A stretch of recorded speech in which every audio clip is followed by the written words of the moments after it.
Has fast food truly turned a corner? It's been 15 years since documentarian Morgan Spurlock gave us a horrific glimpse at farming practices and fast food culture in his documentary, Super Size Me. Now he's back, taking us on the road yet again in Super Size Me 2, Holy Chicken. Going behind the scenes of the chicken industry, this time Spurlock shows us the reality of healthy, organic, and natural food, and its quest from America's farms to fast food drive-thrus. Let's take a look. This chicken, just like God made him. That chicken, just like Dr. God made him. They don't want anybody telling about what's actually going on inside the chicken companies. The term fried has evolved to crispy. Artificial grill marks. You can paint them on. What's this ingredient in here? MSG. They're cracking us out on MSG. They've been health washing the unhealthy truth. Oh, look, it's hollow. Joining me now is Morgan Spurlock and Jonathan Buttram, who is a family chicken farmer. Gentlemen, welcome to the program. Thank you. All right, first, Morgan, I have to say you are probably the reason why I gave up eating meat. But I just want to get into why part two, why did you decide to revisit fast food, and particularly chicken? Well, I think if you take a walk around outside right now, you know, you will see that there's been this incredible kind of greenwashing of the food industry, and especially the fast food industry, where everything is kind of wrapped in this lettuce wrap. You know, everything has this beautiful green look, and we're basically marketed to that this is a much healthier way to eat. And now compare that, and you pair that with the chicken explosion that is now happening. We're right in the middle of the chicken sandwich explosion. Chicken sandwich yes, explosion exactly. right now. Yes, that was an intense summer. We felt it was kind of like a perfect chicken storm for us. You know, chicken is the most eaten animal on the planet. We eat 50 billion chickens a year, 9 billion in the U.S. alone, 300 a second. So, like, literally every time that you and I are talking right now, that's 300 chickens that are being eaten. So we said, if we're going to dive into this, why don't I open my own fast casual chicken restaurant and show you what that means. Okay, so Jonathan, before we go further down this road, I do want to talk a little bit about your experience in the film, because you actually take us into what the cost is, the human cost of producing all this chicken that we're consuming. Yes, the human cost is terrible because the farmers are treated terrible, and actually also the chickens are too. They're grown inhumane, and inhumane grown chicken can't be even start to be healthy. You know that, and but the farmers are terribly mistreated, and nobody knows about this. This is like slavery. It's a form of slavery that's going on. And I can't totally explain how bad it is, but in the last 3 years since this movie was made, it's just tremendously bad.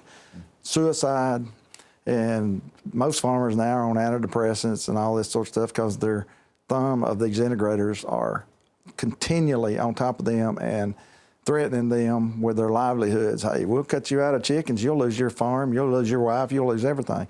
And they will do it in a heartbeat. And that's something that we get a chance to follow, because farming isn't just something that, it's not like, I grew up, I went to college, and I decided to be a whatever. This is an intergenerational profession that a lot of farmers are in. Is that correct? That's right. I'm third generation chicken farmer. My son was supposed to be fourth generation, but he's been blackballed.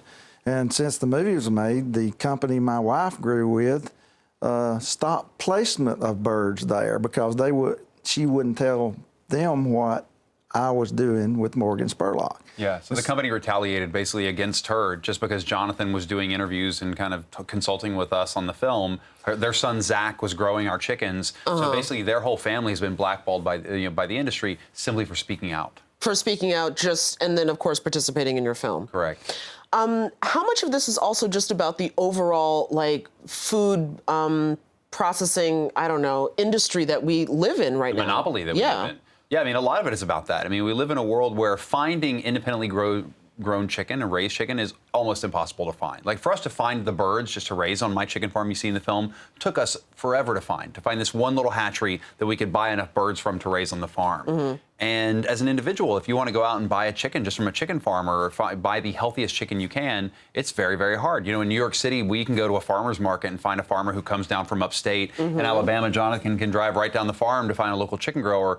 But for a lot of us, it's not that easy. I think that finding that really good quality grown food, vegetables, whatever, it's been taken away from us by kind of the corporatocracy that is our food system. Of course, and it makes you, of course, think of, farmers in so many other different food sources that I'm sure can relate to your story. Yeah. But I do want to turn back to the restaurant a little bit because it does poke fun at what a lot of us have now bought into, the notion of organic and, locally sourced. That's and right. You, pull the rug out from underneath all of it. That's right. And the goal was how can I give you what you want? And what you want is a delicious, crispy chicken sandwich. Well, I also want to feel good about my choices. Which what we do, and so now we make you feel good about that choice by telling you the truth about everything that's wrong with the business. So I basically tell you everything that's wrong with the industry. I tell you how I'm manipulating you, how I'm marketing to you, and all of these cues that are taking place in the restaurant suddenly make you go, wow. Yeah. I get it. It's like you see it for the first time when you come in Holy Chicken, and I think that's incredible. And people can actually come to Holy Chicken and experience this downtown. And that was going to be a thing, is that Holy Chicken is actually a restaurant that you opened. You started in Ohio for a reason? Yeah, in Ohio, because Ohio is the test market capital of the world. Anything, you can test it in Columbus. If it works in Columbus, it works.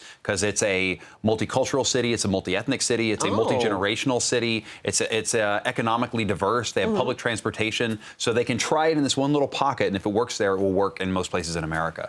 And so we tested our restaurant there. It exploded. And so now we're opening one on 23rd Street in New York City. All right. And just again, for people who are going to be going into this restaurant, there's signs everywhere that sort of depict the entire process of farm to, not table, but your tray. That's right. And tell you kind of the process that got your food there, that goes into the marketing of getting you to want it and desire it, that tells you about the visual cues that are in there to make you feel a certain way, to make you feel healthier. And we tell you, we have a salad up on the menu that's only there, and it says, just to make you feel better about yourself. Yeah. Jonathan, what is your relationship now? I mean, you talked about being blackballed by the food industry, or at least by the big chicken, I guess is what we're calling it. But where does that leave your farm now? Well, I have a few head of cattle, and it's been tough, really tough, because in 2014, when Congress did away with or USDA, with country of origin labeling on our meat in the stores where we could see where it come from, the price of my cattle dropped from $1,400 a calf that I sold to about $500 or $600, below what it cost me to grow it. So my cattle operation took a hit too because of our corrupt Congress and USDA. And 33 farmers goes out of business every single day. It's being taken over by large corporations that doesn't care about you, doesn't care about your health, doesn't care about the animals. And this is why I'm speaking out. I want something done about this, and Congress needs to get up, get off their rears, and get started out here to save the family farm. And speaking of care about the animals, I mean, even in the restaurant, there's a section that shows you how big a free-range chicken gets to roam around, which is it's a very small area. Yeah, and we gave you an example of kind of what we submitted to the USDA and got approved. And it could have been less, who knows? But we submitted an area that was 5 feet by 5 feet, so smaller than the area where we are right now, approved by the USDA as quote-unquote free range. So when you watch Super Size Me 2 Holy Chicken, you see this kind of unveiling and unmasking of the marketing and of the labeling tactics that are used by these corporations in free range, where you think you have these chickens that are running around outside. All you have to do is open a door. They don't even have to go outside. They just have to have access to the out of doors to be called free range. Wow. And then if you watch the film and you see what the feed that my chickens had, it couldn't be organic because it had pork product in it. But if we'd have just changed the food that we were feeding those birds, they'd have been organic as well. So now you look at this and you start to ask yourself, so that bird would have been an organic, free range, all natural, antibiotic free, cage free bird. You hear that and you're like, oh my gosh, that's the greatest thing ever. And then you realize that it's all marketing. Jonathan, where do you see the American food supply right now, where it exists, and what do you think needs to happen? Well, the American food supply is in danger right now. When you take out the family farmer that God put to do this, that cares about the food, and then you take these factories and these large corporations that come in here, they're taking it over now. The new Costco, Costco's going in business to do 40% of their rotisserie chicken, so they're building in Nebraska 500 houses. Well, a corporation that was just formed, Gallup Corporations, that were Live Oak loan officers, and so I'm sure they're getting SBA money to come in, so they're taking farmers out of the picture. Large corporations are taking over this. The food situation will only get worse. The health-wise and all that get worse with these large corporations taking it over and the family farm going out of business, because we're out. They're predicting 3, 4, 5 more years, there'll only be 100,000 farmers left. So once people have seen this film, once they've gone to the restaurant and had the great chicken, because it is great chicken sandwiches that you've made, what do you want people to take away from this?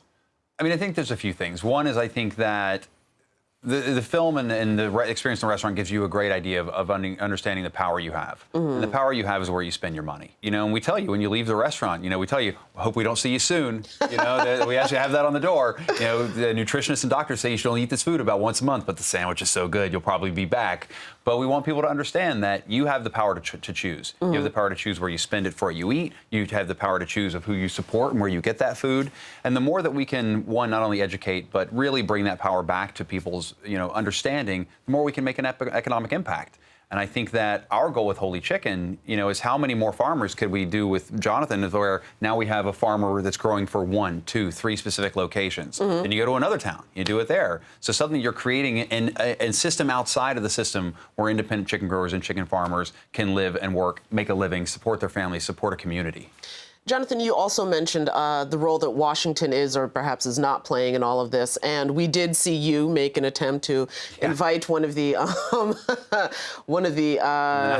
National Chicken Council people to your opening. What do you think that Washington or what lawmakers can be doing to support family farms more than they are? Well, they just need to stop taking contributions from these large packers and then decide they want to help the family farm and the consumer, the children, the school lunch programs with safe. If they're going to feed kids, they need to feed them safe meat if they're going to feed them meat. And so, but what they do, they turn a blind eye to what's going on out here on the farm because us farmers can't pay them. And these large corporations can pay them, turn a blind eye. And then they come out a while, 2 or 3 years ago and said, we need to shut, the USDA did, we need to close all private processing. That means family farmers that has processing plants. And so some of them, they basically shut them down, put them out of business and made it impossible for a small farmer to exist if they wanted to process their own cattle, their own chickens, and sell out. One more question, because one of the things that seems to keep coming up when we talk about, you know, organic, healthy, locally sourced food is that it's out of reach for so many people because of price. And how much is the price that Americans are insisting on paying driving this problem that Jonathan's facing? A lot, and I think it's two sides. One, it's being driven by Americans' desire for something cheap, because we continue to drive down our economy. We continue to drive down how much people make in these jobs. We live in a world of a service economy. When you see all these jobs are getting posted every month, 100,000 new jobs created, 200,000 jobs created. These aren't computer programmers. These are service jobs. These are people who are making minimum wage money. So part of what is happening is we're creating a complete economic system where people to survive can only eat the lowest common denominator of food costs. So until we make it, one, not a monolithic system that's controlled by corporations that are only like looking to take as much money out of the system, but you have people that are willing to reinvest that so the people at the bottom can actually have access to better food, things aren't going to change. And part of that comes down to people like us saying, we can do better to make that food more available, which will also make the price go lower. Jonathan, do you think it's possible for, as Morgan was saying, small family farms to be able to come back in a way where they're able to actually feed the local public within their communities so that people are actually eating food that hasn't traveled across the country, that hasn't been mass produced? Maybe you can't get everything that you want and then throw away half of it because you didn't get a chance to eat it, but do you think that that can be brought back? Can that be sustained? It sure can. It can be brought back. I sat on a think tank called Organization for Competitive Market, OCM, and that's what we're trying to do, make a fair and competitive marketplace for us farmers to make a comeback and do this. It's very possible, and it really, we've got to have it for our safety. And our country's in danger now on food supply. If you control the food, don't you control the people too? And that's been taken over. It's taken over. When people go to the grocery store, what would you suggest that they look for? Well, I would look for, if there's any grown and processed in the USA, labeling. Now, if it says packaged in the USA or product of USA, it's not USA. They have that's illegal and it shouldn't be let go on. But try to make a rapport with a farmer around. There's some around New York here, what I hear, and try to get a rapport with that farmer. Go out to his farm and buy from him. Now we got to get the farmer back into it. I'm sure y'all have local farmers markets. Oh where they yes, come that's here. very big. Go there, go buy. It's going to be a little higher, but it's healthier. Yeah. Of course. Support the farmer. Support the farmer, and I guess go Holy Chicken. support Holy Chicken. Go to the restaurant. Have a great sandwich and never come back. Thank you. All right, thank you so much, Thank you very Morgan. much. Good to see you. Jonathan, thank you. Thank you. Super Size Me 2, Holy Chicken, is now available in select theaters. Please visit us at metrofocus.org for more details.